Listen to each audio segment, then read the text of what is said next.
friend of mine found me on one of those celebrity net worth websites. You know what I'm talking about?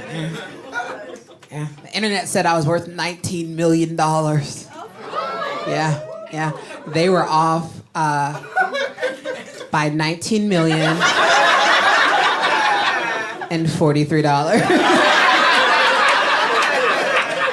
I'm living that overdraft life, y'all. My mom is always on me. She's like, Erin, you gotta do better. You gotta save more. You need a rainy day fund. I know she's right. But I'll be honest, y'all. The closest thing I have right now to a rainy day fund is 3 dresses that still got the tags on them. That's it. That's what I'm working with. I have an emergency. I take one back, get the cash, hope that covers it. You know? But it's not easy living like that, you know?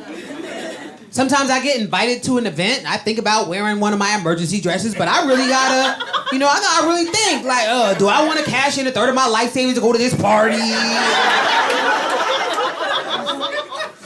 I can't retire off 2 dresses.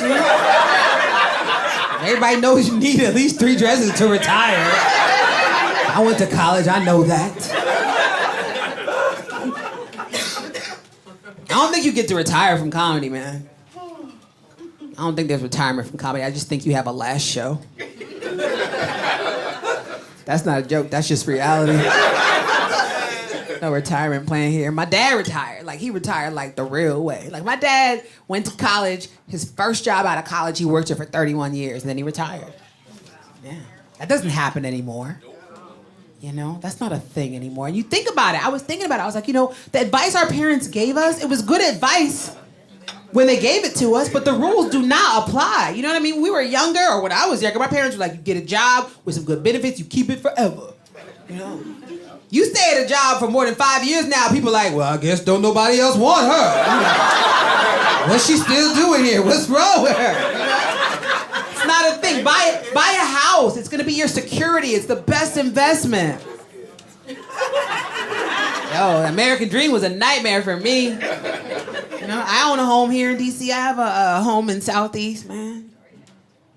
It's worth half of what I paid for it. Man, I'm going through a short sale now, trying to give it back to the bank, man. Part of that process is you have to write what's called a hardship letter. You guys know what that is? Yeah. It's just your sob story about why you can't pay your mortgage anymore, you know?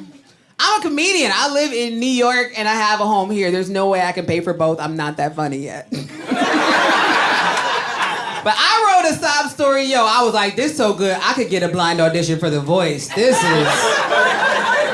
is sad right here. Yeah, man. I had a squatter in my house for a long time. When you have a rental property, I don't know if any of you guys have had to deal with like tenant issues, man. You have no rights. It's your home, but you have no rights. You know, people don't pay you. You can't just cut off the power or change the locks or nothing. You can't even kick people out when it's cold. She didn't pay me when it was cold.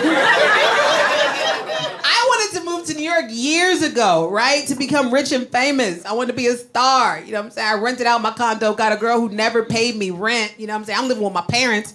She's staging her own Occupy movement in my condo. And it's winter. I can't kick her out. You know what I'm saying? I'm in my parents' basement just checking the weather every day in D.C. Like, is it above eviction yet? When is the high gonna be eviction?